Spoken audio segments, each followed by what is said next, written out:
Hello बच्चों, welcome to the concept crusher series. बच्चों, जब अपनी क्लास 12th की फिजिक्स पढ़ रहे होते हैं, अपनी जर्नी एंजॉय कर रहे होते हैं, अपनी गाड़ी चला रहे होते हैं बढ़िया सी सपाट रोड पे, तभी ऐसे बीच में कुछ स्पीड ब्रेकर्स आते हैं, टॉपिक्स आते हैं, गड्ढे आते हैं, जहां से हमारी गाड़ी इंबैलेंस होना स्टार्ट हो जाती है। और उसके बाद हमारी पूरी जर्नी खराब हो जाती है, हमारा सारा मोटिवेशन, हमारा सारा फोकस बिगड़ जाता है और हमें यहां से अपनी फिजिक्स इतनी गंदी लगने लगती है कि हम उसको पढ़ना ही नहीं चाहते हैं।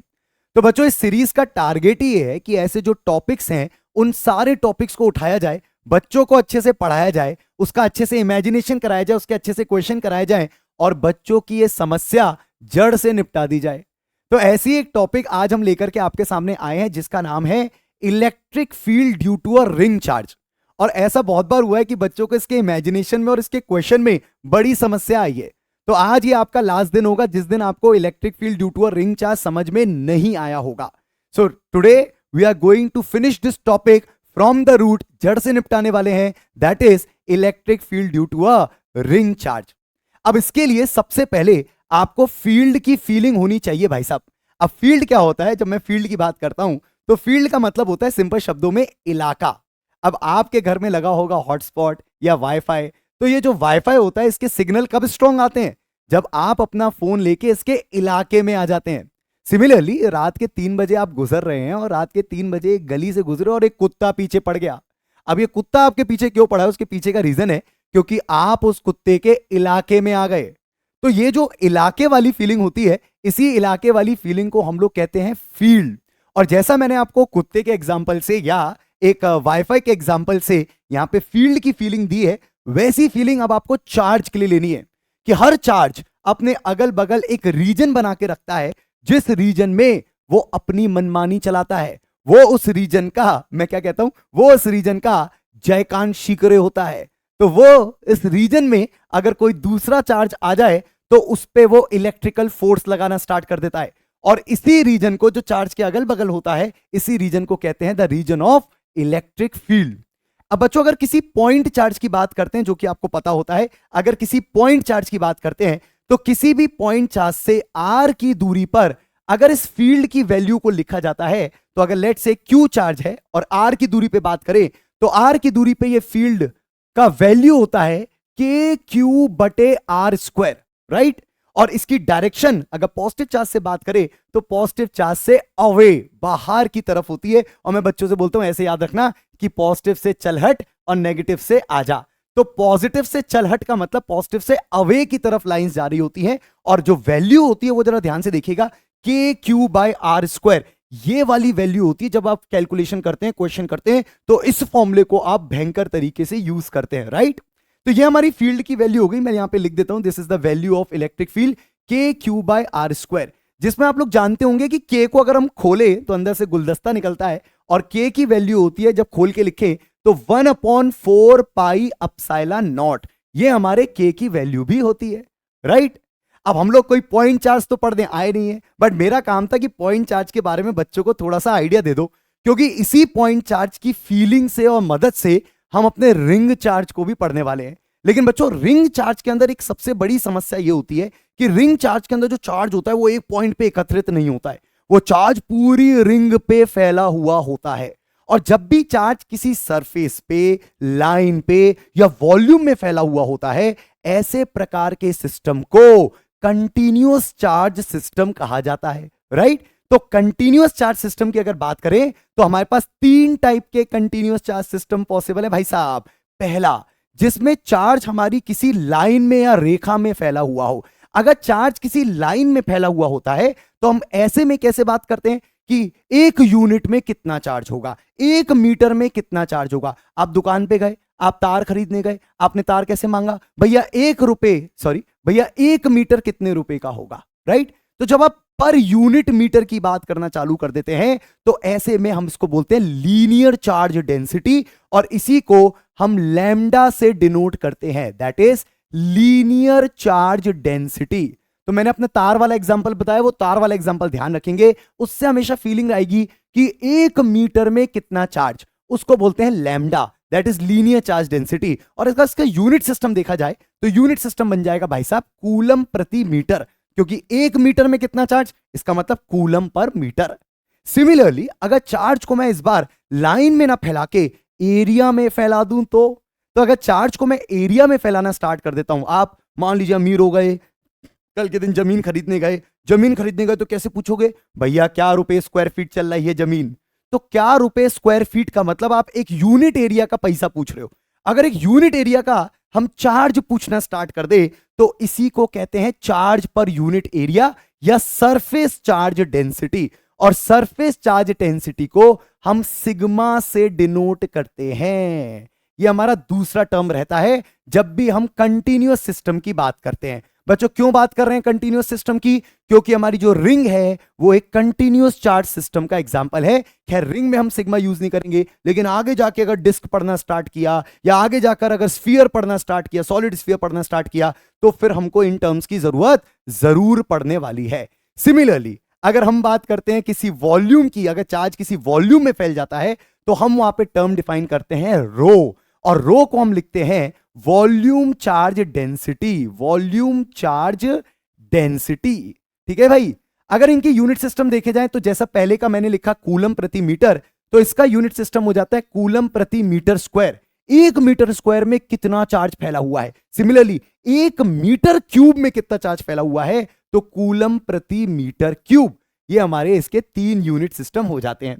अब जैसे मान लो तुम मेरे पास आए, तुमने बोला सर 2 मीटर तार देना, 3 मीटर तार देना, तो 1 मीटर का अगर पैसा पता होगा तो 2 मीटर को निकालने के लिए 2 से मल्टीप्लाई कर दूंगा, 3 मीटर निकालने के लिए 3 से मल्टीप्लाई कर दूंगा, और ऐसी dx मीटर निकालने के लिए dx से मल्टीप्लाई कर दूंगा। तो अगर आप मेरे पास आए और बहुत छोटा टुकड़ा आपने मुझसे मांगा, तो इतने का चार्ज होगा छोटा सा dq, लिखने का तरीका होगा लैम्डा dl। dl मतलब छोटी सी लेंथ और dq मतलब छोटा सा चार्ज। सिमिलरली आप यहां पे आए हो, आपने छोटा सा एरिया खरीदने की कोशिश करी, सर मुझे छोटा सा एरिया बेच दो। अगर छोटा सा एरिया तुम मुझसे खरीदने आए तो इसका चार्ज फिर से होगा dq, लेकिन इस बार बेचूंगा सिग्मा इंटू da। तो सिग्मा होता है एक यूनिट एरिया का कॉस्ट या एक यूनिट एरिया का चार्ज, और da जितना एरिया तुम खरीदना चाहते हो। तो टोटल चार्ज हो गया सिग्मा इंटू da। मेरी बात समझ में आई?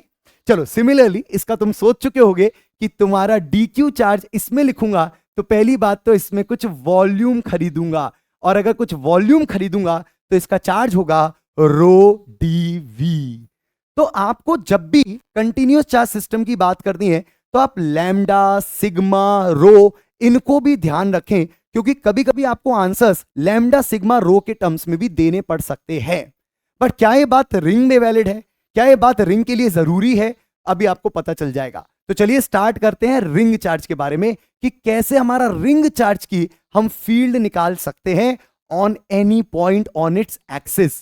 तो बच्चों जरा ध्यान से देखिएगा कि सबसे पहले एक रिंग चार्ज इमेजिन करते हैं। तो यहां पर मेरे पास एक रिंग चार्ज है, आपको एक रिंग चार्ज दिख रहा होगा, पीले रंग की बढ़िया सी रिंग दिख रही होगी, जिसका रेडियस मान लेते हैं r, और यहां पर बढ़िया तरीके से चार्ज को यूनिफॉर्मली फैला देते हैं।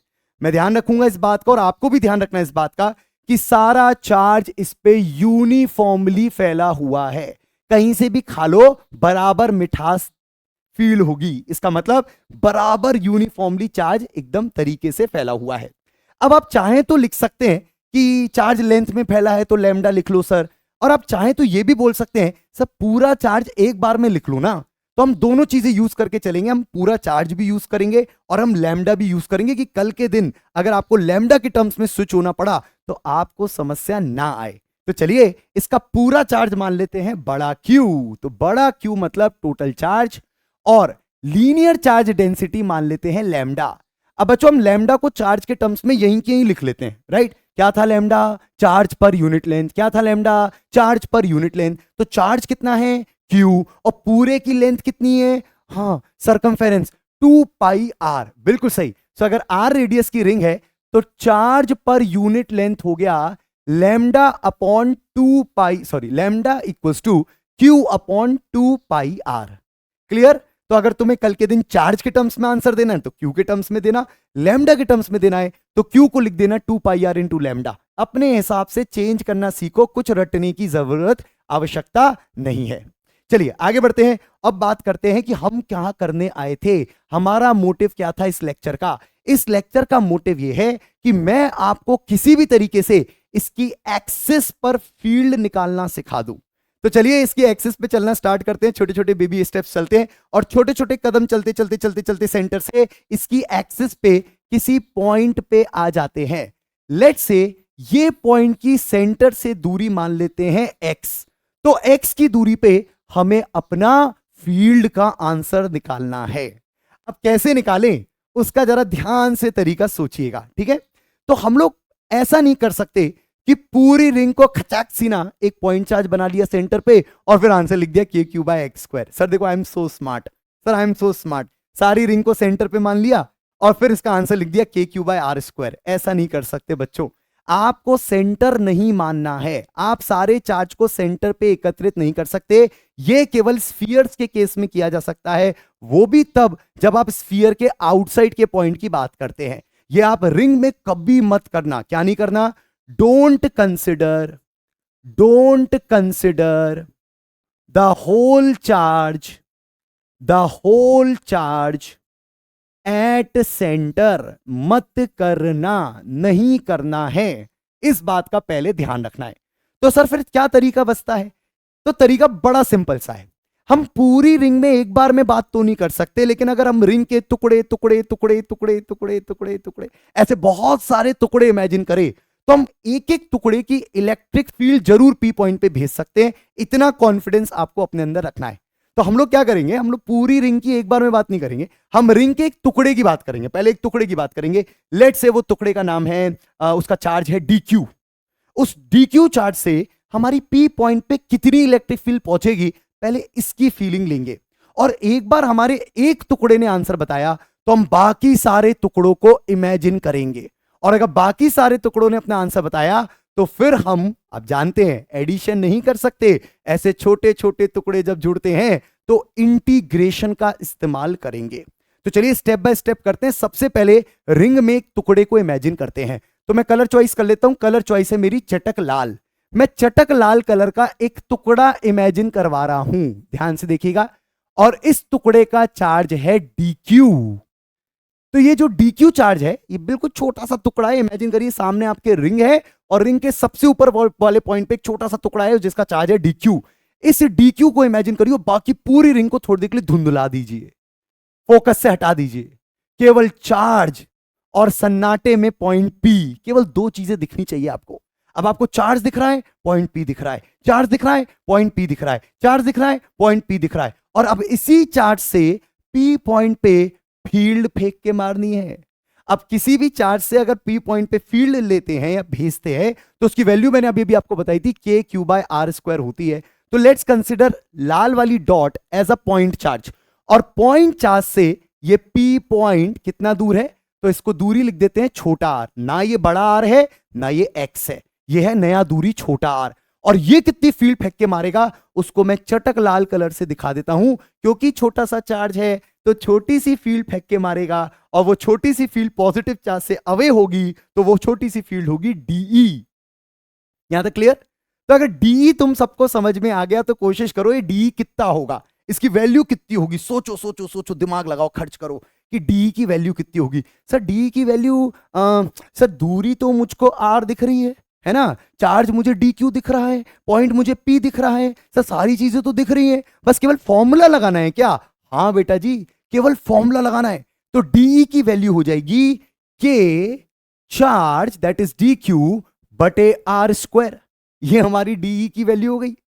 अब सर हमको यह समझ में आ गया कि एक पॉइंट चार्ज का P पॉइंट पे क्या कंट्रीब्यूशन है फील्ड में, और उसका फील्ड में कोई बहुत बड़ा कंट्रीब्यूशन नहीं है, बट बोलते हैं ना बूंद बूंद से ही सागर बनता है, वैसी छोटी छोटी इलेक्ट्रिक फील्ड जोड़ के ही बड़ी इलेक्ट्रिक फील्ड बनने को तैयार है। तो आपने एक छोटी इलेक्ट्रिक फील्ड सोच ली है, अब आपको ऐसे ही बाकी चार्जेस की भी छोटी छोटी इलेक्ट्रिक फील्ड को सोचना है। तो पहले अपने इमेजिनेशन को स्ट्रांग करिए। इससे पहले कि मैं आपको कोई इमेजिनेशन में मदद करूं, पहले अपने आप से अपने इमेजिनेशन को स्ट्रांग करिए। अब हवा में सोचते हैं, हवा में एक DQ इधर है, ठीक है, एक DQ उसके बाजू में, एक DQ उसके बाजू में, एक DQ उसके बाजू में, एक DQ नीचे, एक DQ यहां, एक DQ यहां, ऐसे करके पूरी DQ की रिंग सोचिए। छोटे छोटे दाने, छोटे छोटे दाने, और सबकी तरफ से फील्ड भेजिए। और जब आप सबकी तरफ से फील्ड फेंकेंगे तो यहां पर एक गुलदस्ता बनेगा। इसको मैं बोलता हूं डीई का गुलदस्ता। क्या कहता हूं? डीई का गुलदस्ता। अब जरा ध्यान से, अगर आपको ये मेरी बात फील नहीं हो पा रही है तो इसको फील कराने के लिए मैं अपने क्लासरूम प्रोग्राम में भी ये काम करता हूं।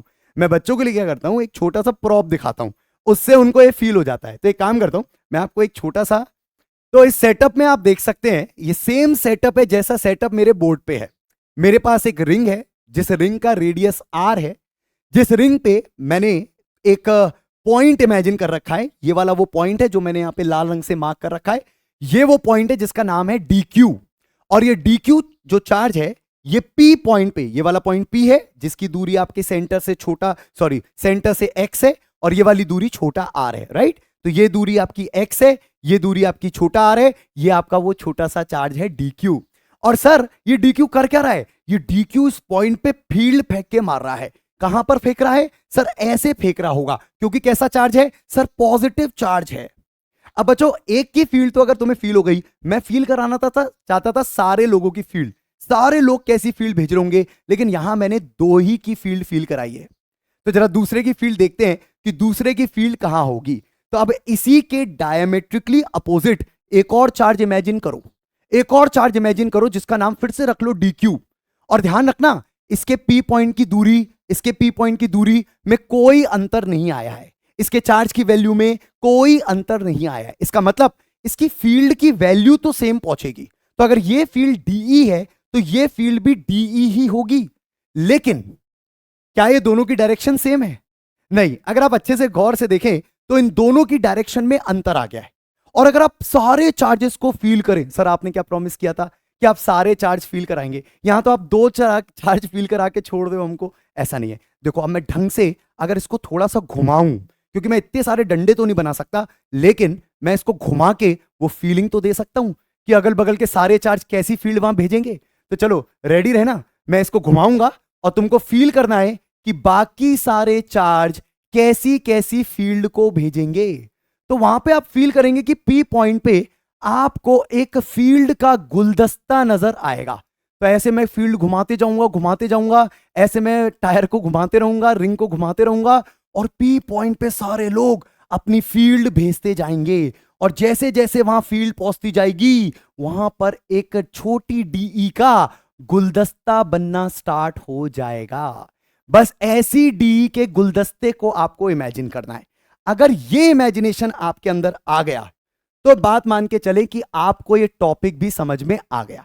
सो मैं अब क्या करने वाला हूं, मैं यहां पर एक डीई का गुलदस्ता फील कराने वाला हूं ड्यू टू ऑल एलिमेंट्स। तो अगर हम सारे एलिमेंट्स को काउंट कर लें, थोड़ी देर के लिए सारे एलिमेंट्स को काउंट कर लें, तो ये एलिमेंट, इसके बगल वाला, इसके बाजू वाला, इसके बाजू वाला, बगल वाला, नेपाल, भूटान, पाकिस्तान, लो सारे ले लिए। तो सारे एलिमेंट्स अगर ले लूं तो सारे एलिमेंट्स अपनी अपनी फील्ड फेंक के मार रहे होंगे। और जब ये अपनी अपनी फील्ड फेंक के मारेंगे तो ये वहां पर एक डीई का गुलदस्ता बनाएंगे, एक डीई का गुलदस्ता बनाएंगे। ये 3D में फील करना है, ये डीई का गुलदस्ता बनाएंगे। अब हमें डीई के पूरे गुलदस्ते से बात नहीं करनी है, हमें ये सोचना है कि हमारी डीई क्या डायरेक्ट जुड़ रही है? नहीं नहीं। डीई मतलब इलेक्ट्रिक फील्ड एक वेक्टर क्वांटिटी है, और वेक्टर क्वांटिटी तभी इंटीग्रेट हो सकती है बच्चों जब उनकी डायरेक्शन सेम होती है। तो इसका मतलब अगर आगे का स्टेप बोलूं तो डीई जो आ रहा है वो मैग्नीट्यूड में तो सेम है, बट डायरेक्शन इज डिफरेंट। सबका मैग्नीट्यूड तो सेम है लेकिन सबकी डायरेक्शन अलग अलग है। और अगर सबकी डायरेक्शन अलग अलग है तो हम उसको डायरेक्ट इंटीग्रेट नहीं कर सकते। We can not directly integrate, we can not directly integrate. तो क्या करना पड़ेगा? हमको एक प्रॉपर डायरेक्शन में सबको अलाइन करना पड़ेगा और तब जाके हमें इंटीग्रेशन करना पड़ेगा। तो अब जरा सबको प्रॉपर डायरेक्शन में अलाइन करने की सोचते हैं। तो लेट से मैं ये सारे डंडे हटा देता हूं, आपको फील तो हो ही गया है। तो लेट से ये वाला जो वेक्टर था डीई वेक्टर, यही था एक डीई वेक्टर, एक ही दिखा रहा हूं। इसका एंगल सोचते हैं कितना होगा। तो यहां पर मैं एक एंगल बना रहा हूं जिसका एंगल नाम है थीटा। और ऐसा मत सोचिएगा ये एक के लिए थीटा है तो दूसरे के लिए कुछ और होगा, नहीं। ये पूरे गुलदस्ते के लिए एक ही एंगल होगा।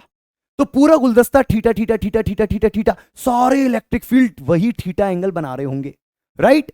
और अगर मैंने आपसे अभी भी कहा कि आपको वो डायरेक्शन सोचनी है जिसमें ये जुड़ सकते हैं, तो आप लोग डीई के दो कंपोनेंट को तोड़ दीजिए। और जब भी किसी वेक्टर को तोड़ते हैं तो जहां थीटा चिपका हुआ होता है वहां हमेशा कॉस थीटा आता है, और जहां थीटा नहीं चिपका होता है वहां हमेशा साइन थीटा आता है। तो आपने क्या किया, आपने अपने डीई को, जो आपका डीई था, उसके दो कंपोनेंट कर दिए, डीई का कॉस थीटा, डीई का साइन थीटा। और एक के नहीं, मैं इसलिए बोल रहा हूं एक का नहीं, सबके डीई को तोड़ दिया। अब आपने पूरे गुलदस्ते को अगर तोड़ा होगा तो सबके कॉस थीटा तो इसी पे आ गए होंगे, राइट। सबके कॉस थीटा तो इसी पे आ गए होंगे, लेकिन सबके साइन थीटा ऐसे फ्लावर जैसे फैल गए होंगे। और अगर आपके साइन थीटा फ्लावर जैसे फैल गए तो सारे साइन थीटा एक दूसरे को कहेंगे चलो कैंसिल कर देते हैं।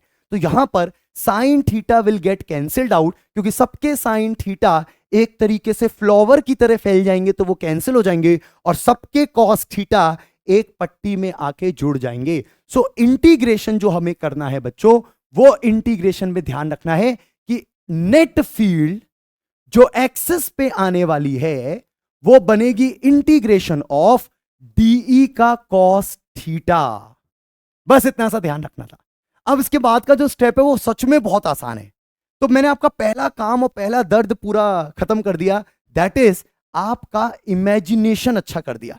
तो आपको इमेजिनेशन अगर आ गया समझ में कि कैसे डीई जुड़ते गए जुड़ते गए जुड़ते गए जुड़ते गए और एक डीई का फ्लावर बना, और डीई के फ्लावर में से सर ने एक कंपोनेंट को तोड़ के उसी को इंटीग्रेट किया और बाकी दूसरे कंपोनेंट को कैंसिल आउट कर दिया, तो खेल बस इंटीग्रेशन का रह गया है। अब कुछ बच्चे यहां पे अपना पेन छोड़ देते, कहते नहीं अब नहीं पढ़ना, बस अब हमारा इंटीग्रेशन का काम हमारा थोड़ी ना, टीचर का काम है। पहली बात तो यही गलत है, इंटीग्रेशन का काम आपका ही होना चाहिए। दूसरी बात, इसका इंटीग्रेशन टफ भी नहीं है, इसका इंटीग्रेशन सच में बहुत आसान है। चलो इसका इंटीग्रेशन करके दिखाता हूं। तो पहले आपको डीई लिखना पड़ेगा, फिर आपको कॉस थीटा लिखना पड़ेगा, तब अपन इसको प्रॉपर्ली इंटीग्रेट करेंगे। चलो पहले डीई लिखें। तो डीई बनता है K Q by R square से। तो के क्यू की जगह D Q, by R square की जगह छोटा आर स्क्वायर, इस बात का ध्यान रखेंगे। तो चलो नेक्स्ट पेज पे चलते हैं और इंटीग्रेशन डीई कॉस थीटा करने की कोशिश करते हैं। तो बेटा जी डीई के डी क्यू बटे आर स्क्वायर, ये होगी डीई एक की फील्ड, और ऐसे ही सबके डी के कॉस थीटा इंटीग्रेट हो रहे हैं। तो अगला लिखेंगे बगल में कॉस थीटा। अब कॉस थीटा आप चाहें तो कॉस थीटा भी लिख सकते हैं बेस अपॉन हाइपोटेन्यूज। अगर यहां पे मैंने एंगल थीटा माना है तो वर्टिकली अपोजिट यहां पे भी थीटा ही बनेगा, और अगर यहां थीटा बनेगा तो कॉस थीटा कैसे बनता है रे, बेस अपॉन हाइपोटेन्यूज से। और बेस क्या है, बेस है एक्स, और हाइपोटेन्यूज क्या है, हाइपोटेन्यूज है आर। तो हम लोग इसको लिख सकते हैं x by R, x by R. सही है मेरी बात, सही है, यस। अब जरा देखते हैं कि इंटीग्रेशन किन चीज का होता है, जो चीज वेरिएबल होती है। जैसे ही आप एलिमेंट बदलोगे तो जो चीज आपकी बदलती जाएगी, इंटीग्रेशन उसी चीज का तो होगा। इंटीग्रेशन कांस्टेंट चीजों का थोड़ी ना होता है। तो कांस्टेंट जितनी भी चीज होते हैं, हम बोलते हैं कांस्टेंट का जितना भी कचरा होता है वो सब इंटीग्रेशन से बाहर आ जाता है। तो चलो इसमें से सब चीजें वो बाहर निकाल लेते हैं जो जो कांस्टेंट है। अब सबसे पहला दिमाग आता है हमारा के पे, के तो हमारा कांस्टेंट है, तो के हम बाहर खींच लेते हैं। और दूसरा, बच्चे फालतू बदनाम करके रखते हैं हमारे बेचारे एक्स को, कहते हैं एक्स तो वेरिएबल होता है बचपन से, लेट इट बी एक्स। अरे नहीं नहीं, बचपन से एक्स को लेट इट बी एक्स करके वेरिएबल बनाया गया है, लेकिन इस केस के अंदर क्या आपका पॉइंट बार बार बदल रहा है या आपका एलिमेंट बार बार बदल रहा है? मेरी बात को ध्यान से सोचिएगा, क्या आपका पॉइंट बार बार बदल रहा है या आपका एलिमेंट बार बार बदल रहा है? सर एलिमेंट बार बार बदल रहा है, पॉइंट तो वहीं की वहीं है। इसका मतलब पॉइंट अगर वहीं है तो क्या आपका एक्स वहीं की वहीं है? Yes sir. अगर आपका एक्स वहीं की वहीं है तो आपका एक्स भी इंटीग्रेशन से बाहर आ जाएगा। अब क्या बचा अंदर? सर अंदर नीचे वो बचा है आर स्क्वायर और आर, आर क्यूब। अब जरा देखिएगा, फिर से एलिमेंट बदल बदल के देखिएगा, क्या सारे एलिमेंट की वो जो दूरी थी वो छोटा आ रही होगी? पॉइंट नहीं बदल रहा है, पॉइंट नहीं बदल रहा है, केवल एलिमेंट बदल रहा है। और अगर एलिमेंट बदल रहा है तो क्या सारे एलिमेंट से दूरी आपकी छोटा आ रही होगी? तो क्या छोटा आर भी कांस्टेंट रहेगा पूरे एलिमेंट्स के लिए?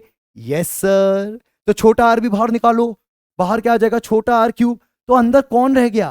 केवल डी क्यू। और what is D Q? D Q मतलब छोटे चार्ज का इंटीग्रेशन। और अगर इस छोटे छोटे चार्ज को इंटीग्रेट करूंगा पूरी रिंग के लिए, तो पूरी रिंग का चार्ज था बड़ा Q, और यहां से मेरा फाइनल आंसर तैयार है, K बड़ा Q x by R cube. तो पहले मैं आंसर को इस फॉर्म में लिखना पसंद करता हूं, K Q x बाय छोटा R क्यूब। अब आप चाहो तो पाइथागोरस लगा के इस छोटे r को रिप्लेस कर सकते हो बड़े r और x के टर्म्स में। चलो आओ पाइथागोरस लगाते हैं। कैन वी राइट छोटा r एस बड़ा r square plus x square? Yes, तो छोटे r को लिख सकते हैं अंडर रूट ऑफ बड़ा r square plus x square, Pythagoras. तो अगर ये चीज यहां लिख दूं तो आप समझ में आ रहा होगा आपको कि अंडर रूट का क्यूब करना चाहता हूं मैं। यहां पे अंडर रूट है, under root of r square plus x square, उसी का क्यूब करना चाहता हूं। तो अगर उसी का क्यूब करूं तो कैसा दिखेगा आंसर? अंडर रूट का R square plus x square का क्यूब। आप अंडर रूट को बोलते हो हाफ, पावर में क्या बोलते हो अंडर रूट को? हाफ। अगर हाफ लगा दूं तो ये आंसर वही मिलने लगेगा जो सैकड़ों किताबों में, कॉपियों में, मॉड्यूलों में आपको देखने को मिलता है। That is K Q x R square plus x square की पावर 3/2। अब सबसे पहले आप इस आंसर को याद कर लीजिए, क्योंकि अगर आप किसी नीट के पेपर की तैयारी कर रहे हैं या आप किसी कंपटीशन के पेपर की तैयारी कर रहे हैं, जेई की तैयारी कर रहे हैं, तो सबसे इंपॉर्टेंट होता है आपको अपना आंसर ध्यान रखना। तो सबसे पहले मैं आपसे अनुरोध करूंगा, आपको रिक्वेस्ट करूंगा कि आप इस आंसर को याद कर लें, K Q x upon R square plus x square की power 3/2। This is called the field at any axial point of the ring. Ring के किसी भी एक्सियल पॉइंट पे फील्ड का आंसर है at any distance x। Clear यहां तक? Okay. अब सर हमारा इमेजिनेशन तो हो गया, हमारा डेरिवेशन भी हो गया, बट सर क्या इस पे कुछ क्वेश्चन मिलते हैं भी? और क्वेश्चन आते हैं तो कैसे टाइप के आते हैं? तो चलो एक काम करते हैं, एक बेसिक सा क्वेश्चन पहले चटकाते हैं और फिर इसके बाद इसके कुछ इंपॉर्टेंट पॉइंट्स के बारे में बातें करेंगे, ऐसे पॉइंट्स के बारे में बात करेंगे जो थोड़े से मिसकंसेप्शंस भी होते हैं बच्चों के दिमाग में, या जहां से सबसे ज्यादा क्वेश्चन बनाने के चांसेस भी होते हैं। तो पहले एक बेसिक क्वेश्चन चटकाते हैं, आओ क्वेश्चन पढ़ते हैं। सो एक क्वेश्चन है, आप चाहो तो स्क्रीन को पॉज कर लो, अपने एंड से एक बार ट्राई कर लो, बाकी मैं तो इसको सॉल्व करने वाला हूं। तो जरा क्वेश्चन देखते हैं, क्वेश्चन क्या है? Find the electric field at the axis of a charge ring of charge Q and radius 3r at a distance 4r from the center on its axis। तो एक रिंग है जिसका टोटल चार्ज लिखा हुआ है Q, तो total charge दिया हुआ है Q, और आपको इसका रेडियस दिया हुआ है 3r, रेडियस 3r, और 4r की दूरी पे एक पॉइंट पे आपको आंसर बताना है फील्ड का। तो यहां पर बिल्कुल डायरेक्ट वैल्यूज हैं, आपको एडजस्ट करनी है और आपको आंसर निकालना है। और मैं आपको ये टाइप का क्वेश्चन क्यों प्रैक्टिस करा रहा हूं? जिससे आपको वो जो पावर में 3/2 है ना, वो कुछ बच्चों को दिक्कत देता है, ईमानदारी से बोलना, कुछ बच्चों को वो पावर में 3/2 दिक्कत देता है, उसको सॉर्ट आउट कर लेते हैं यहीं की यहीं। ठीक है, तो चलो स्टार्ट करते हैं। फॉर्मूला क्या था? के क्यू, फील्ड का formula, K Q x upon R square plus x square की पावर 3/2। बेटा के को चाहो तो अभी से आदत डाल लो, क्योंकि पेपरों में ज्यादातर 4πε0 खोल के लिखना होता है, तो 1/4πε0 आदत आज से ही डाल लो। क्यू आपका चार्ज है, एक्स आपकी दूरी है 4r, और नीचे अगर आप देखें तो R square plus x square, radius है 3r, तो 3r square plus 4r square, 3r square plus 4r का स्क्वायर, 3r का स्क्वायर प्लस 4r का स्क्वायर की पावर 3/2। अच्छे से देखना, राइट? अब 3r स्क्वायर 4r स्क्वायर अगर आप जोड़ेंगे पाइथागोरस से तो वो कितना आ जाएगा? 5r स्क्वायर, और 5r स्क्वायर का पहले मैं अंडर रूट करूंगा तो 5r बचेगा, और क्यूब करूंगा तो 5 का क्यूब 125 और r का क्यूब r क्यूब, राइट? तो आप इस वाले स्टेप को जरा अच्छे से वॉच आउट करिएगा। यहां तक तो सबको समझ में आ गया होगा। तो चाहो तो मैं इस 4 से इस 4 को मार देता हूं, तो ऊपर आ रहा है Q, नीचे ऊपर आ रहा है R, नीचे आ रहा है पाई एप्सिलॉन नॉट, और बाजू में क्या आ रहा है? बाजू में आ रहा है 5r स्क्वायर की पावर 3/2। तो मैं एक बार लिख देता हूं, 5r स्क्वायर की पावर 3/2। और जैसा मैं आपसे कह रहा था कि स्क्वायर ने अंडर रूट को मार दिया, तो पावर में केवल क्या बचा? 3 क्यूब, और 5 का cube 125। Final answer QR by pi epsilon not 125 r cube. आप ऊपर के एक r से नीचे के r को मार सकते हैं, और फाइनल आंसर अब फाइनल लिख देता हूं, एक स्टेप और बढ़ा देता हूं, और फाइनल आंसर अब यहां लिख देता हूं, Q by pi epsilon naught, यहां 125 नीचे R square. This is the final answer to this question. Question समझ में आया? तो बिल्कुल बेसिक क्वेश्चन था। क्यों कराया?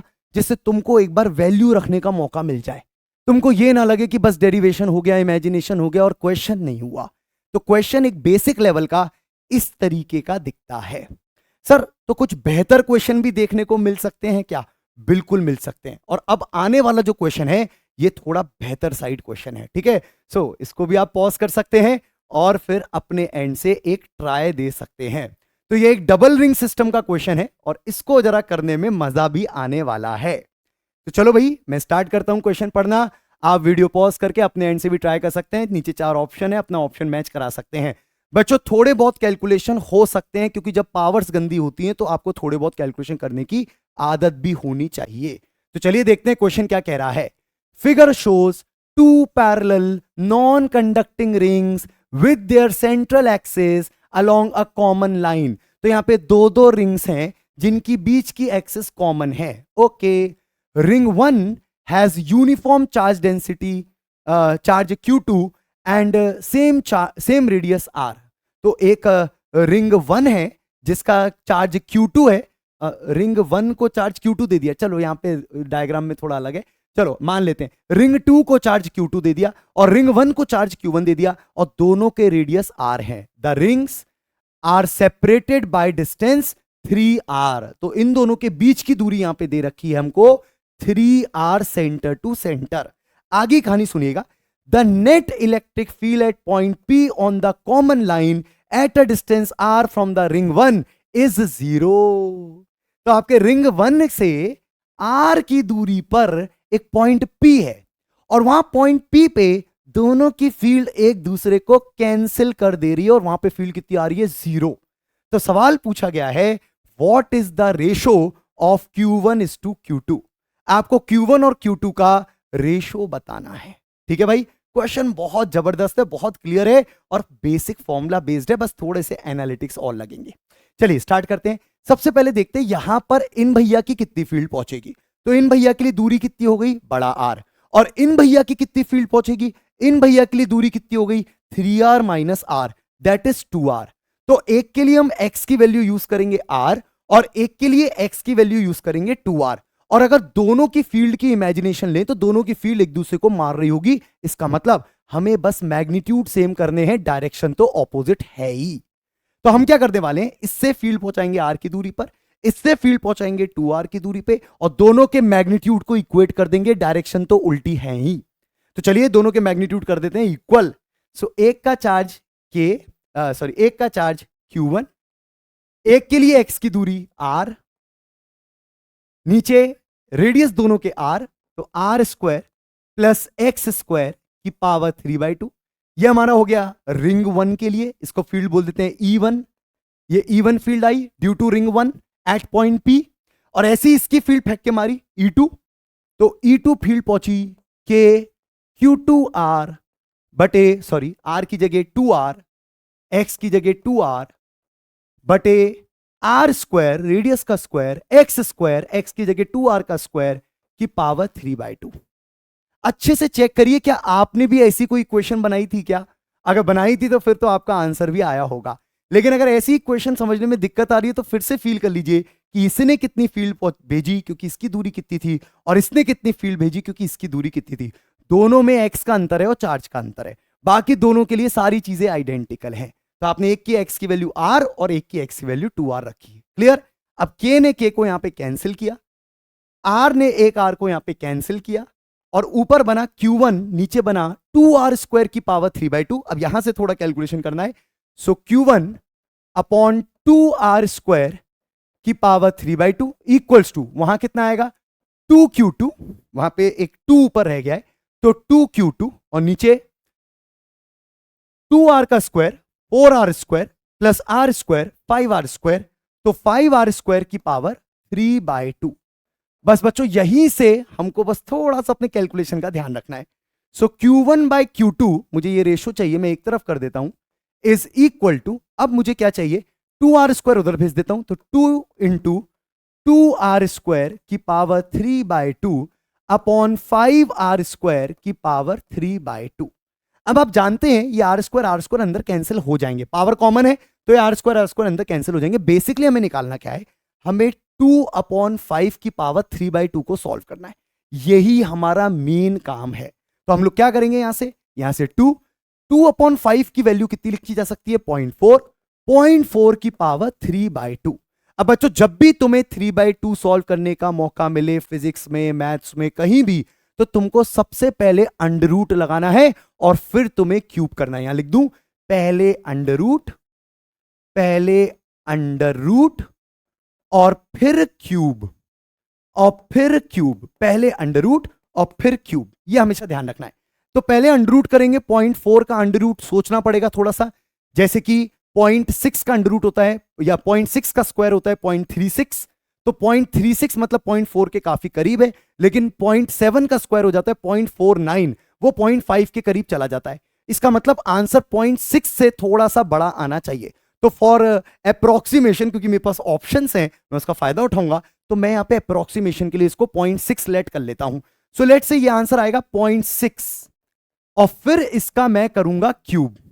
अब जो 0.6 का अगर मैं क्यूब करूं, ये 0.6 से थोड़ा बड़ा होगा, इस बात का ध्यान रखेंगे, बट 0.6 का अगर मैं क्यूब करूं तो 6 6 36 और 36 इंटू 6 216, मतलब 216 हमारा 0.216 ऐसा कुछ स्क्वायर या क्यूब होके आंसर बनने वाला है। तो अगर मैं क्यूब करूं तो इसका आंसर 0.2 के आसपास आने वाला है। तो अगर 2 इंटू 0.216 लिख दूं तो कोई बुरा नहीं मानेगा, और बात का ध्यान रखेगा कि आंसर इससे थोड़ा सा बड़ा ही होगा। अब अगर इसको सॉल्व करें तो लगभग 0.432 अप्रोक्सीमेटली यहां पे लगा देता हूं, जिससे यह मिल जाए कि आंसर इससे बड़ा ही होगा। तो हमें वो ऑप्शन ढूंढना है जो 0.43 से थोड़ा बड़ा हो।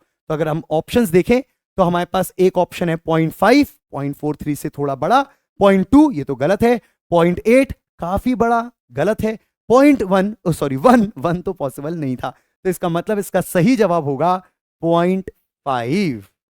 Very good. तो आपको इस क्वेश्चन में क्या सीखने को मिला कि कैसे हम पावर्स को सॉल्व करते हैं, सबसे इंपॉर्टेंट कैसे हम पावर्स को सॉल्व करते हैं। और दूसरा, अगर हमें कल के दिन डबल रिंग सिस्टम भी नजर आए तो हमें कुछ नहीं करना, हमें 2 बार फॉर्मूले लगाने हैं, और ऐसे में कभी कभी बीच में 0 पॉइंट भी पूछा जाता है, और 0 पॉइंट के लिए आपको 2 फील्डों को आपस में मारना है। That's it. क्लियर? तो चलिए अब मैं आपको बताता हूं आपके रिंग के कुछ ऐसे पॉइंट्स जिन पे जेई और नीट का सबसे ज्यादा फोकस होता है। वो लोग कहते हैं कि ये वाले पॉइंट्स तो बच्चों को पता होने ही चाहिए अगर किसी रिंग चार्ज की वो पढ़ाई करके आया है। तो चलो अब इन पॉइंट्स के बारे में चर्चा करते हैं, that is important points about ring charge. तो इंपॉर्टेंट पॉइंट्स अबाउट रिंग के ऐसे क्या क्या पॉइंट्स हैं जो हम सारे लोगों को पता होने चाहिए। अब बच्चों जब बात करते हैं अपन किसी पॉइंट चार्ज की या लाइन चार्ज की, और आपसे इलेक्ट्रिक फील्ड लाइंस का डायग्राम बनवाया जाए, तो आप सारे लोग इलेक्ट्रिक फील्ड लाइंस का इतना सुंदर डायग्राम बनाना जानते हैं, जो बच्चे मतलब कंपटीशन हो जाता है बच्चों में, ड्राइंग कंपटीशन, मैं अच्छा बनाऊंगा, नहीं मैं अच्छा बनाऊंगा, है ना। तो अगर हम बात करें पॉइंट चार्ज की, पॉजिटिव चार्ज की, तो पॉजिटिव चार्ज को हम कैसे दिखाते हैं कि इससे एक बल्ब की तरह जैसे रोशनी बाहर निकलती है, वैसी एक पॉइंट चार्ज से लाइंस रेडियली आउटवर्ड्स बाहर निकल रही होती है। और अगर बात करें एक लाइन चार्ज की, तो लाइन चार्ज से भी ऐसे फूट फूट के इलेक्ट्रिक फील्ड बाहर निकलती है। बट रिंग चार्ज की वैसे तो इलेक्ट्रिक फील्ड बनवाई नहीं जाती है, बट कैसी दिखती होंगी ये क्वेश्चन मार्क तुम्हें आ जाना चाहिए था अभी तक। सो रिंग चार्ज की फील्ड लाइंस कैसी दिखती हैं मैं बनाने नहीं वाला, बट मैं फील कराने वाला हूं कि कैसी दिखती होंगी, ठीक है। सो एक field lines of a ring charge, how does it look like. तो ये पूरी रिंग को मैंने पॉजिटिव चार्ज मान रखा है, और आप जानते हैं कि इस पूरी रिंग पॉजिटिव चार्ज होगी तो पूरे सरकमफेरेंस से लाइनें बाहर निकल रही होंगी फुट फुट के, और जब लाइन सारी कोने कोने से बाहर निकलने की कोशिश करेंगी तो कुछ इस तरीके का फील्ड लाइंस का डायग्राम नजर आएगा ड्यू टू रिंग चार्ज। अब ये डायग्राम मैंने आपको क्यों दिखाया, केवल मस्ती के लिए नहीं, इससे मैं आपको 2 पॉइंट्स बहुत इंपॉर्टेंट प्रूफ करके बताऊंगा और फीलिंग दूंगा, और बाद में इस 2 पॉइंट्स को यूज भी करेंगे, राइट। पहला पॉइंट, जरा ध्यान से सुनिएगा, पहला पॉइंट, अगर आप ढंग से देखें तो जो फील्ड लाइंस हैं वो ऐसे गुजरी गुजरी गुजरी गुजरी गुजरी और भिड़ते भिड़ते बची, राइट, क्योंकि वो भिड़ नहीं सकती, अपनी प्रॉपर्टीज को खराब नहीं कर सकती, इंटरसेक्ट नहीं कर सकती, वो सारी बातें लग रही हैं यहां पर।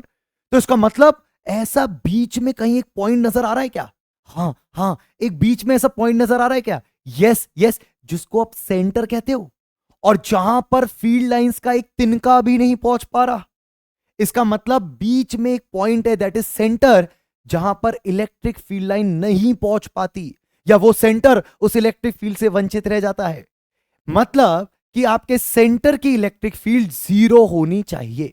अब ये बात तो मैंने आपको फीलिंग से बताई, लेकिन हमारे पास तो अब इक्वेशन भी है मैथमेटिकल। सो हमारे पास E की वैल्यू है K Q x upon R square plus x square की बार एक्स स्क्वायर की पावर 3/2, राइट। अब एक्स की वैल्यू अगर इसमें 0 रख दूं, तो एक्स की वैल्यू 0 रख के इलेक्ट्रिक फील्ड देखो सेंटर पे कितना आ रहा है, अरे वाह 0 आ रहा है। तो फीलिंग और मैथमेटिक्स दोनों मैच कर रही है, इक्वेशन और फीलिंग दोनों मैच कर रही है कि सेंटर पे इलेक्ट्रिक फील्ड का होना इम्पॉसिबल है अगर यूनिफॉर्म चार्ज है। वो सब बातें जो अपन ने पहले डिस्कस कर रखी है।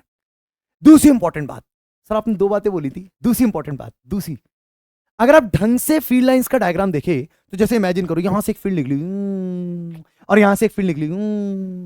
अब ये दो फील्ड को पता है वो आगे आके कैंसिल नहीं हो सकती। इसका मतलब ये अपना रास्ता चेंज करेगी, ऐसे आके ऊपर मुड़ेगी, वैसे ये भी अपने ऊपर मुड़ेगी। लेकिन क्या ये अब ऐसी ही रहेंगी? नहीं, अब इसके बाद they will diverge, they will diverge. कहने का मतलब है कि बीच में कहीं ऐसी जगह मिलेगी जहां फील्ड लाइंस टकराते टकराते बची होंगी, या मेरे शब्दों में समझे तो बीच में एक ऐसा रीजन मिला होगा जहां फील्ड लाइंस एक दूसरे के बहुत करीब आ गई होंगी। और जब फील्ड लाइंस एक दूसरे के बहुत करीब आ जाती हैं तो वहां पे इलेक्ट्रिक फील्ड की वैल्यू बढ़ जाती है। इसका मतलब एक बीच में रीजन मिला होगा कहीं ना कहीं जहां इलेक्ट्रिक फील्ड मैक्सिमा दिखाएगी। तो 0 मिलेगा पहले सेंटर पे, फिर चलते जाओगे बड़ी बड़ी बड़ी बड़ी बड़ी बड़ी बड़ी बड़ी बड़ी, फिर घटी घटी घटी घटी घटी घटी घटी घटी। इस तरीके का फील्ड की फीलिंग आएगी अगर आप पूरे एक्सिस पे बात करेंगे, चाहे ऊपर की तरफ चाहे नीचे की तरफ, राइट। सर इसको थोड़ा मैथमेटिकली एक बार मैथमेटिकली तो देखो, x 0 रख के तो फील्ड 0 आ रही है, ये तो समझ में आ गया। लेकिन x बढ़ाने से ये नहीं मिलेगा कि बढ़ता जा रहा है या घटता जा रहा है। देखो अगर x बढ़ाऊंगा तो ऊपर भी x है नीचे भी x है, तो you can not directly comment, आप डायरेक्टली कमेंट नहीं कर सकते कि x बढ़ाऊंगा तो फील्ड घटेगी, नहीं, क्योंकि x ऊपर भी x नीचे भी है। तो x बढ़ाओगे तो डिनोमिनेटर भी बढ़ेगा, न्यूमरेटर भी बढ़ेगा, वो तो रेशो पे डिपेंड करेगा ना कि क्या होगा, राइट। तो अगर फील्ड घट रही होती या बड़ी बढ़ रही होती तो x या तो ऊपर होता या नीचे होता। लेकिन यहां x ऊपर भी है नीचे भी, बस फीलिंग दे रहा हूं, मैथमेटिकली फीलिंग दे रहा हूं, पूरी इक्वेशंस में नहीं घुस रहा हूं, बट केवल फीलिंग दे रहा हूं कि ऊपर x है नीचे x है। इसका मतलब है कि आपका न्यूमरेटर डिनोमिनेटर का एक रेशो बनेगा, वो डिसाइड करेगा कि इलेक्ट्रिक फील्ड कितनी होनी चाहिए। तो अगर आपको ये 2 पॉइंट समझ में आ गए तो यहां पर एक जबरदस्त कॉन्सेप्ट बनता है रिंग का, जिसको बोलते हैं लोकेट द मैक्सिमा। ये बातें करके मत जाओ यहां से, locate the maxima, maximum point को लोकेट करके आओ कि कहां पर वो फील्ड का मैक्सिमा आएगा। अब बच्चों मैक्सिमा मिनिमा, चाहे आप मैथ्स के स्टूडेंट हो चाहे आप बायोलॉजी के स्टूडेंट हो, आपको मैक्सिमा मिनिमा बताया जाता है कि डिफरेंशिएशन की मदद से निकले आता है। तो हम क्या करने वाले हैं, हम इस बार चलेंगे पूरी रिंग के एक्सिस पे, अपने एक्स को बार बार बदलेंगे और इलेक्ट्रिक फील्ड को एक्स के टर्म्स में डिफरेंशिएट करके 0 कर देंगे। और जैसे ही 0 करके एक एक्स की वैल्यू निकली, पता चल जाएगा वो मैक्सिमा है या मिनिमा है। वैसे क्लियर हो चुका है कि ये मैक्सिमा ही आने वाला है, तो लेट्स सी कि वो मैक्सिमा किधर आने वाला है। तो maximum electric field on the axis of the ring. अब केवल इतनी सी बात करके मत जाओ कि हाँ मैक्सिमम आता है एक्सिस पे, कहीं ये भी बताओ कहां आता है। तो आप इमेजिन करिए एक रिंग है वापस से, और केवल इतनी सी बात नहीं करनी कि एक्सिस पे मैक्सिमम आता है, एग्जैक्टली बताओ कितनी दूरी पे मैक्सिमम मिलेगा, एग्जैक्टली कितनी दूरी पे मैक्सिमम मिलेगा। तो जैसा मैंने आपको कहा कि हम डिफरेंशिएशन की मदद से मैक्सिमम को कैलकुलेट कर सकते हैं। तो एक हमें आसान सा, कहने को आसान सा डिफरेंशिएशन करना पड़ेगा, है आसान है क्योंकि रूल सिंपल है, बट थोड़ा सा बड़ा फैलेगा रायता, लेकिन कोई बात नहीं, आप डरेंगे नहीं। हम डिफरेंशिएट करेंगे, हम उसमें से x की वैल्यू को निकालेंगे, और x की वैल्यू निकालने के बाद लेट्स सी कहां मैक्सिमा मिनिमा आता है, राइट। तो चलो मैं जल्दी से फंक्शन लिख देता हूं, कोई डरेगा नहीं। E equals to K Q x upon R square plus x square की पावर 3/2, ठीक है। सो हम डिफरेंशिएट किसके टर्म्स में करने वाले हैं, हम x के टर्म्स में, dE/dx को 0 करने वाले हैं। चलिए रेडी हो जाइए। के क्यू को कांस्टेंट, आपको पता है डिफरेंशिएशन का रूल, डिवीजन रूल, ऊपर वाले का डिफरेंशिएशन x का डिफरेंशिएशन इनटू नीचे वाला R square plus x square की पावर 3/2 माइनस नीचे वाले का differentiation, chain rule, 3/2 R square plus x square की पावर पावर में से एक कम। ये अभी नीचे वाले का डिफरेंशिएशन चल रहा है, नीचे वाले का डिफरेंशिएशन अभी चल रहा है, तो पावर आ जाती है सामने, पावर में से एक कम, इनटू अंदर घुस जाओ, आर स्क्वायर का 0 एक्स स्क्वायर का 2x। ये हुआ अब नीचे वाले का डिफरेंशिएशन कंप्लीट। ब्रैकेट इसलिए लगा दिया मैंने, नीचे वाले का डिफरेंशिएशन ऐसे करना है पूरा अलग से, चाहो तो कुन्ने में जाके कर लो। तो नीचे वाले का डिफरेंशिएशन इनटू ऊपर वाला सिंपल एक्स, और यहां पे ब्रैकेट बड़ा वाला क्लोज। ये मेरा हो गया डिफरेंशिएशन, उसी को मुझे करना है 0। अच्छा नीचे भी आएगा इनटू नीचे वाले का होल स्क्वायर, लिखने की कोई आवश्यकता नहीं है क्योंकि जब 0 भैया बैठे हैं बगल में तो ये भी जाके 0 के पास ही चले जाएंगे। तो ये पूरा टर्म जिसको आप लिखना चाहो तो लिख सकते हो, R square plus x square की पावर 3/2 का स्क्वायर है ना, और 3/2 का स्क्वायर करोगे तो क्यूब आ जाएगा यहां। तो ये टर्म 0 के पास जाके 0 हो जाएगा, इसमें कोई समस्या नहीं है। तो के क्यू को भी 0 की तरफ भेज दो, और इसमें से भी जो कॉमन दिख रहा है उसको भी निकालो और 0 की तरफ भेज दो। क्या कॉमन दिख रहा है तुमको? सर मुझे यहां से दिख रहा है R square plus x square, लेकिन यहां मुझे R square plus x square की पावर हाफ है, तो हाफ निकालो ना कॉमन। तो यहां से निकालो R square plus x square की पावर हाफ, कॉमन निकालो। यहां से भी निकालो R square plus x square की पावर हाफ, कॉमन निकालो और भेज दो 0 की तरफ। तो ये नीचे वाला गया 0 की तरफ, खत्म। के क्यू गया 0 की तरफ, खत्म। और R square plus x square की पावर हाफ कॉमन निकला, खत्म। क्या बचा फाइनली देखते हैं। तो 0 इक्वल टू, आराम से ठीक है, 0 इक्वल टू के क्यू हट गया, यहां से R square plus x square की पावर 1/2 चला गया, तो क्या बचा, R square plus x square की पावर 1/2 चला गया, मतलब 1 बचा। 3/2 माइनस 1/2 1, माइनस 3/2 ये वाला रह गया, और ये पूरा रूट गायब हो गया, बगल में बचा केवल 2x स्क्वायर। अच्छे से 2x square, right, 2x square, समझ में आया। 2 ने 2 को मारा, R square plus x square minus 3x square equal to 0। 2x square इधर भेज दो, आर स्क्वायर उधर भेज दो, ये तैयार है। R square 2x square is equal to R square, x square equal to R square by 2, x equal to plus minus R by root 2। यही है वो आंसर, यही है वो मैक्सिमा मिनिमा। सर आपने बोला मैक्सिमा मिनिमा, क्यों बोल रहे हो अब इसको? मैं मिनिमा इसलिए कह रहा हूं क्योंकि हो सकता है कि वो इलेक्ट्रिक फील्ड की डायरेक्शन को उल्टा मान के उसको नेगेटिव बोल के मिनिमा बना दे। तुम्हारे क्लास में किसी टॉपर के नंबर आए, टॉपर के कितने नंबर आए? 100 में से 99। तुमने उसकी कॉपी उठाई मस्ती में, तुमने उसके आगे माइनस लगा दिया, अपने आप से वो मिनिमा हो गया। बेचारा कभी जीवन में मैक्सिमा था, वो अपने आप से मिनिमा हो गया। तो अगर आप मैक्सिमा में नेगेटिव लगा दोगे तो वो मिनिमा ही बन जाता है, ऑफकोर्स सी बात है। इसका मतलब कि अगर मैं इलेक्ट्रिक फील्ड की डायरेक्शन देखने लगूं तो अगर इधर वाला मैक्सिमा है तो इधर वाला मिनिमा होगा, और अगर इधर वाला मैक्सिमा है तो इधर वाला मिनिमा होगा। इसीलिए आपको इस बात का ध्यान रखना है कि प्लस माइनस साइन का क्या रोल है। तो बहुत लोग आर बाय रूट 2 लिख देते हैं, खेल खत्म हो जाता है, वहां बच्चा भी कहता है ठीक है समझ में आ गया, लेकिन plus minus R by root 2 का यहां पे रोल है। Plus minus R by root 2 का रोल ये है कि अगर आप इलेक्ट्रिक फील्ड की डायरेक्शंस को देखें तो अगर हम राइट में प्लस मान रहे हैं और लेफ्ट में माइनस मान रहे हैं, तो राइट वाली अगर प्लस में मैक्सिमा है तो लेफ्ट वाली ऑटोमेटिकली मिनिमा बन जाएगी। राइट, क्लैरिटी है? तो बच्चों ये टाइप पे बहुत जबरदस्त हमारे कॉन्सेप्ट आधारित क्वेश्चंस बनते हैं, और हमें आज के बाद ध्यान रखना है कि मैक्सिमा और मिनिमा जो भी हम बोलना चाहें आर बाय रूट 2 पे नजर आता है। क्लियर? अब इसी पे आधारित हम इसका ग्राफ भी ड्रॉ कर सकते हैं। अब क्योंकि हमें बहुत आइडिया लग गया है कि सेंटर पे 0 होती है, फिर मैक्सिमा आता है, एक तरफ मिनिमा आता है, और फिर बाद में खत्म होती जाती है, और इन्फिनिटी पे जाके तो 0 होनी ही है। तो हमें एक फीलिंग आ गई है, तो हम इस फीलिंग को यूज करके ग्राफ बनाएंगे। राइट, तो एक ग्राफ बनाते हैं जो ग्राफ काफी बाहर पेपर में आ जाता है direct, that is the graph of electric field on the axis of the ring. तो बेटा सेंटर पे तो 0 हो ही गई है, और सुना है आर बाय रूट 2 पे मैक्सिमा मिला है तुम लोगों को, आर बाय रूट 2 पे फील्ड का मैक्सिमा मिला है, और ऑटोमेटिकली अगर आर बाय रूट 2 पे मैक्सिमा मिला है तो माइनस आर बाय रूट 2 पे ऑटोमेटिकली मिनिमा मिला होगा, क्योंकि अगर ये पॉजिटिव है तो ये negative, field is a vector quantity. तो ऐसे में हम जो ग्राफ बनाते हैं इस बात का ध्यान रखते हुए बनाते हैं कि हम इंफिनिटी से 0 लेते हुए आए, सेंटर से 0 लेके गुजरे, और फिर मैक्सिमा लेकर के इंफिनिटी की तरफ 0 लेते हुए चले जाएं। This is the graph of electric field at the axis of a ring charge. Ring charge की एक्सिस पे इस तरीके का वेरिएशन देखने को मिलता है।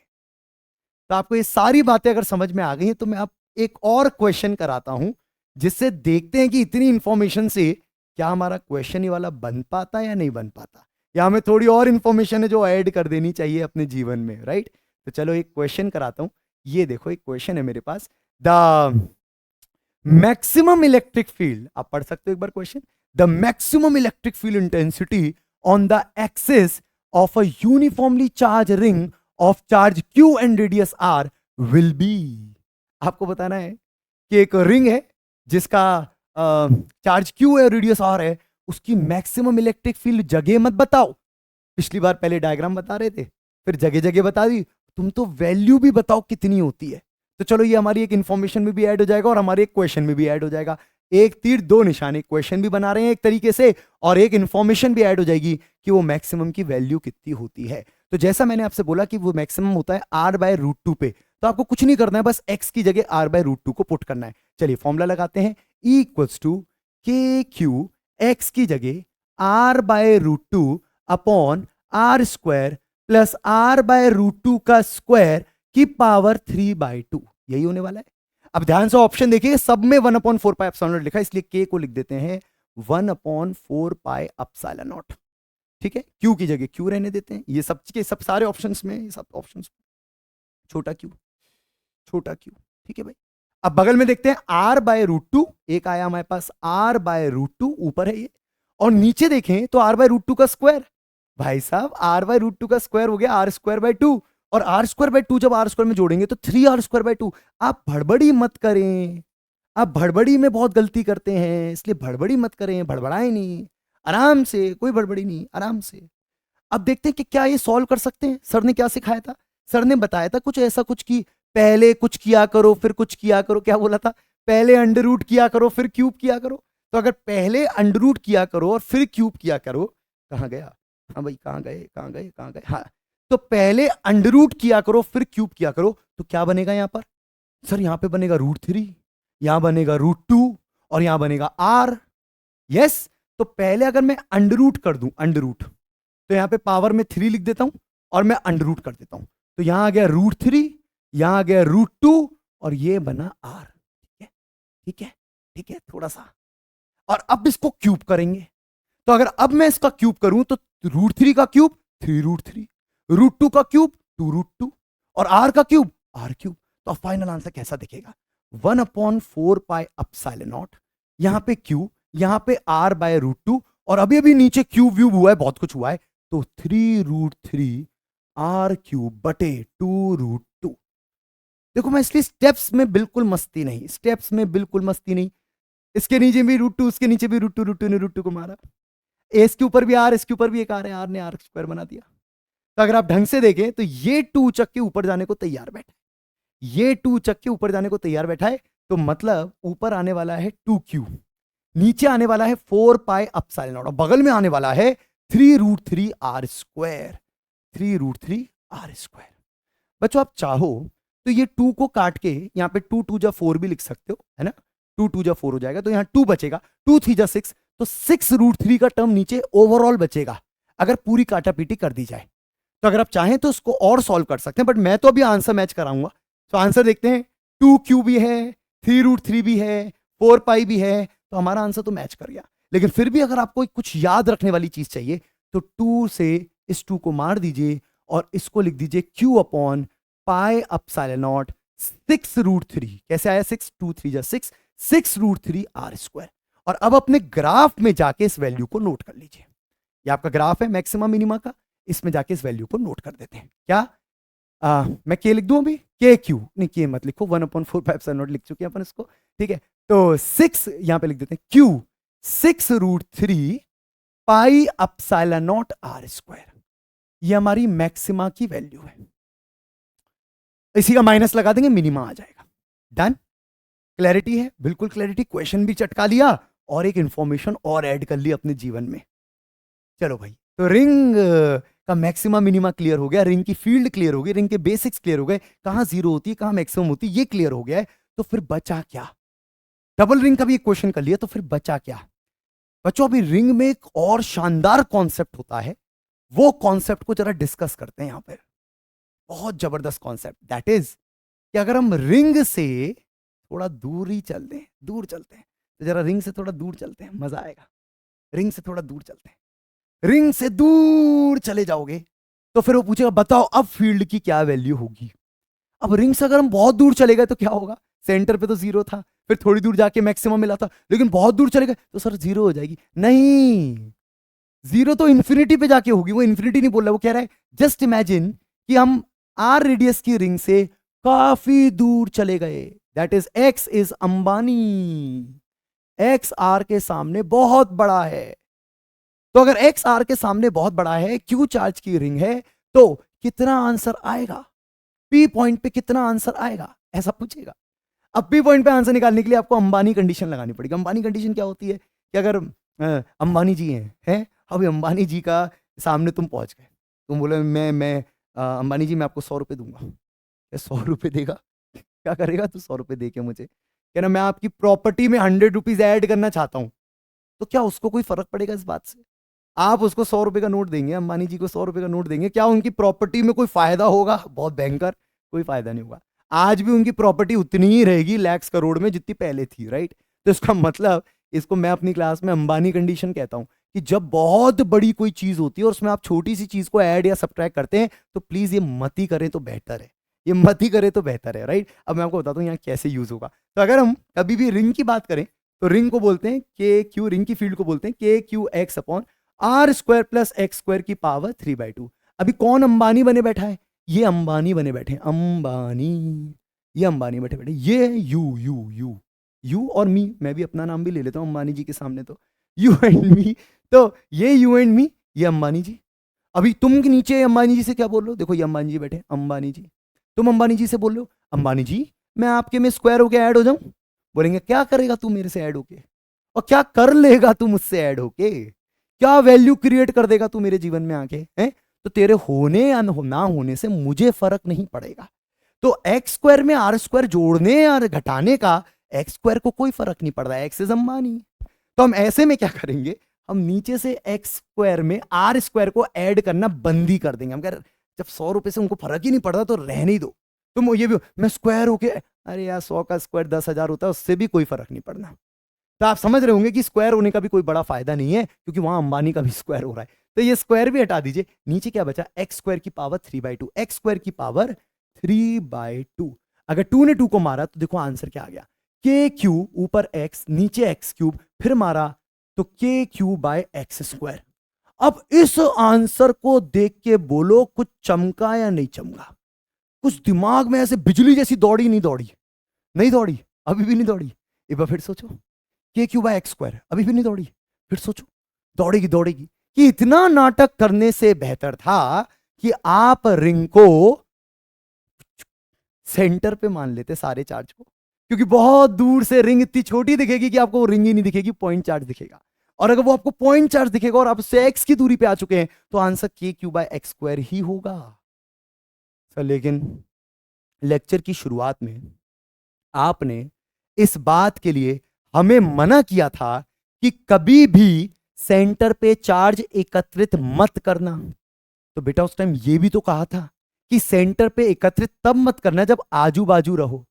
अगर बहुत दूर चले गए हो, कि दूर से रिंग देखी तो क्या बोले, पास से देखी तो रिंग नजर आ रही थी, दूर से देखी तो पॉइंट चार्ज दिखी, तो दूर अगर निकल गए तो ऐसे में आप फिर सारे सिस्टम्स में, ये it is valid for all types of systems, right? तो ऑल टाइप ऑफ सिस्टम में अगर आप काफी दूर चले जाते हो तो आप वहां पे उन सिस्टम्स को पॉइंट चार्ज की तरह ट्रीट कर सकते हो। तो अगर हम इस तरीके का कॉन्सेप्ट भी दिमाग में, देखो यही तो कहते हैं कॉन्सेप्ट बिल्डिंग। कॉन्सेप्ट बिल्डिंग इसी तरीके से होती थी, पहले कोई चीज बोली, फिर पीछे गए, फिर उसको लगाया, फिर आगे आए वापस, फिर देखा कि अरे वो क्रॉस चेक करके देख रहे हैं ये कब कहना है कब नहीं करना है। तो अगर आप रिंग के आजू बाजू घूम रहे हो, आजू बाजू, इसको बोलते हैं आजू, इसको बोलते हैं बाजू, आजू बाजू घूम रहे हो, मत करना, रिंग का सारा चार्ज सेंटर मत लेना। लेकिन अगर रिंग से काफी दूर निकल गए अंबानी कंडीशन, तो फिर आप सारा चार्ज को सेंटर पे मान के सीधा answer K Q by R square, answer तैयार। क्लियर? तो ये आपका एक बहुत जबरदस्त कॉन्सेप्ट है कि रिंग के काफी दूर जाके फील्ड का क्या हाल होता है। ओके, अब तो यहीं से एक और कॉन्सेप्ट है जिसको मैं अपने रिंग का लास्ट कॉन्सेप्ट भी कहता हूं कि जैसे बच्चों को एकदम रिंग की ऐसी फीलिंग आ जाए कि आज के बाद उनको रिंग के क्वेश्चंस में दिक्कत आनी बंद हो जाए। आज इस समस्या का जड़ से समाधान कर दिया जाएगा। दैट इज एक 11th प्लस 12th का कॉन्सेप्ट जब मिक्स होता है, हैंड इन हैंड चलते हैं, तो एक बढ़िया सा कॉन्सेप्ट आता है जिसको बोलते हैं SHM of charge particle near the axis of a ring. किसी भी चार्ज पार्टिकल का रिंग के बगल में अगर रख दो, जैसे पॉजिटिव चार्ज रिंग है, नेगेटिव चार्ज पार्टिकल है, और रिंग के बगल में रख दो, रिंग उसको खींचती है अंदर, नेगेटिव चार्ज पार्टिकल अंदर खींचती है, और सेंटर पे फील्ड जीरो होती है, तो मतलब सेंटर पे इक्विलिब्रियम होता।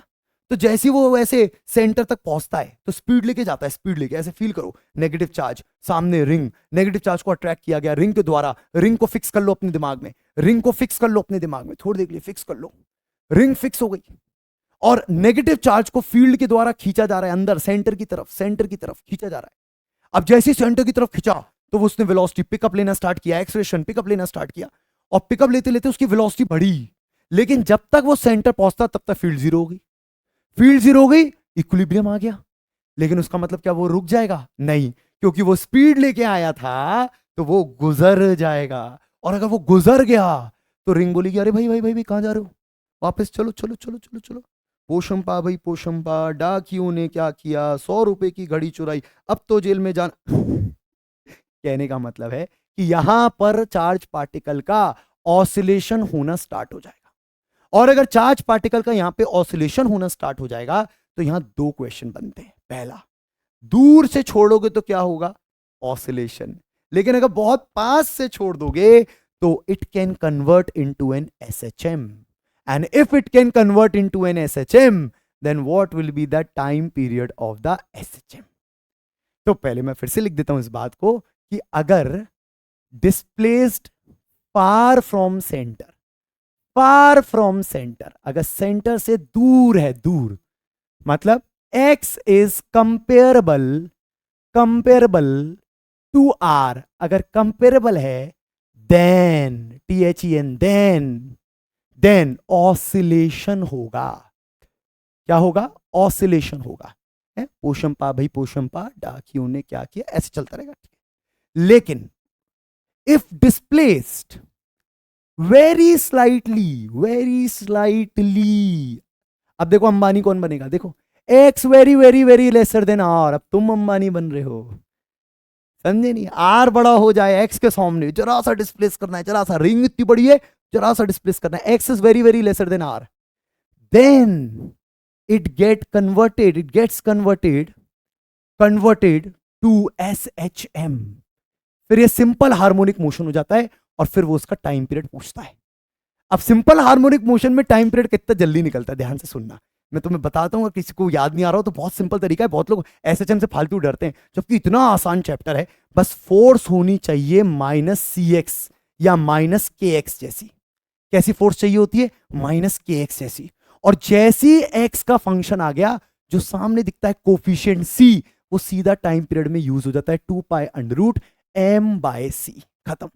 ये दो स्टेप ध्यान रखने हैं। पहला काम, फोर्स को, रिस्टोरिंग फोर्स को, जो वापस लाने वाली फोर्स है, वो x का फंक्शन होनी चाहिए। जो रिस्टोरिंग फोर्स है, जो वापस लाने वाली फोर्स है, जो रीगेन कराएगी शेप को, वो x का फंक्शन होनी चाहिए। और उसके सामने जो कोफिशिएंट आएगा वो सीधा टाइम पीरियड के बेसमेंट में जाएगा, t = 2π√m/c। अब चलो इसको इस्तेमाल करके देखते हैं, क्या हमारी फोर्स छोटे डिस्प्लेसमेंट के लिए x के प्रोपोर्शनल आ भी रही है? तो हमारा फोर्स का फॉर्मूला होता है चार्ज इनटू इलेक्ट्रिक फील्ड, और इलेक्ट्रिक फील्ड रिंग की मैंने आज ही लिखवाई है, KQX/r² + x² की पावर 3/2। लेकिन अगेन अंबानी कंडीशन, आज आर अंबानी बने बैठा है और एक्स तुम हो या मैं हूं, तो इसका मतलब आर में x² को जोड़ना बेवकूफी है। तो इसमें से किसको इग्नोर करना चाहोगे इस बार? इस बार इग्नोर करना चाहेंगे सर x को। पिछली बार किसको इग्नोर किया था सर? r को। तो इस बार तो किसको इग्नोर करना चाहोगे इस बार? सर x को। x को इग्नोर कर दिया, हटा दिया यहां से, बचा कौन? r² की पावर 3/2, 2 ने 2 को मारा तो नीचे क्या बचा? r³। तो हमारा फोर्स का फॉर्मूला क्या बना? ध्यान से, KQ1Q2 है, एक तो रिंग का चार्ज और एक जो नेगेटिव चार्ज जो तुम चला रहे हो, KQ1Q2 x/r³। क्या ये फोर्स एक्स के डायरेक्टली प्रोपोर्शनल आने लगी? यस। तो क्या तुम्हें उसके सामने कुछ कोफिशिएंट दिखने लग गया? यस। और अगर तुम्हें कोफिशिएंट दिखने लग गया तो क्या अब तुम टाइम पीरियड का फॉर्मूला बना सकते हो? यस। तो अगर इस चार्ज की वैल्यू क्यू है और मास एम है, नेगेटिव चार्ज है, माइनस क्यू और मास एम है, तो अपन जल्दी से फटाफट से इसका टाइम पीरियड का फॉर्मूला चमका देते हैं. So time period of oscillation will be 2 pi under root M by C, और सी की जगह पूरा कचड़ा. दिखाऊं मैं लाल रंग से मार्क करूं, क्योंकि लाल रंग मुझे बड़ा पसंद है भाई. लाल रंग से क्या होता है, हाईलाइट हो जाती. कहां गया मेरा पेन है, पेन छोड़ो, मेरे को पेन भी गायब हो गया है और वो भी गायब हो, छोड़ो, मैं इसको ऐसे हाईलाइट कर देता हूं. ये है तुम्हारा कांस्टेंट सी. चलो पुट करो इसको, K Q Q by R cube. This is the time period of SHM near the axis of a ring. Ring की बाजू में घर घर घर घर घर घर घर घर ऐसे ये एसएचएम दिखा रहा होगा. तो बच्चों ये सारे कॉन्सेप्ट हमारे रिंग से रिलेटेड कॉन्सेप्ट्स हैं. And these concepts are very very important when you consider exams like JEE Mains and NEET. अगर आप जेई मेंस और नीट के पेपर की तैयारी कर रहे हैं ना, तो इस टाइप के कॉन्सेप्ट पे काफी बार क्वेश्चन, अच्छे अच्छे क्वेश्चन पूछे जाते हैं. तो आई होप आप लोगों को रिंग वाली बात पूरी समझ में आ गई होगी. ये टाइम पीरियड और ये जितने भी पॉइंट्स मैंने आपको बीच बीच में बताए हैं, ये सारे पॉइंट्स आपको बढ़िया तरीके से समझ में आ गए होंगे. इस बोर्ड की पीडीएफ को आपको शेयर कर दिया जाएगा इस वीडियो की लिंक में. और साथ ही साथ हम लोग अगले वीडियो में मिलेंगे with very important concept, with one more important concept, जो फिर से आपका एक स्पीड ब्रेकर होगा. तो हम एक ऐसा कॉन्सेप्ट फिर से लेकर के आएंगे जो आपको परेशान कर रहा होगा आपके इलेक्ट्रोस्टैटिक्स में, और ऐसे टाइप के कॉन्सेप्ट को जड़ से निपटाने का काम करेंगे. So thank you so much. Video को लाइक जरूर करिएगा अगर आपको पूरा एंड टू एंड ये बात समझ में आया हो. कमेंट जरूर करिएगा अगर आपको कोई नया वीडियो या कोई ऐसा कॉन्सेप्ट का वीडियो चाहिए हो मेरी तरफ से जिसमें आप फंस रहे हो, तो ऐसे वीडियो के लिए कमेंट जरूर करिएगा. तो मैं आपके कमेंट्स पढ़ पाऊंगा और एक आइडिया ले पाऊंगा कि हमारे बच्चों को इस टाइम कौन से कॉन्सेप्ट्स हैं जो परेशान कर रहे हैं, और उनको जड़ से निपटाने का काम हम इस सीरीज में करने वाले हैं. So thank you so much. मिलते हैं अपने अगले लेक्चर में.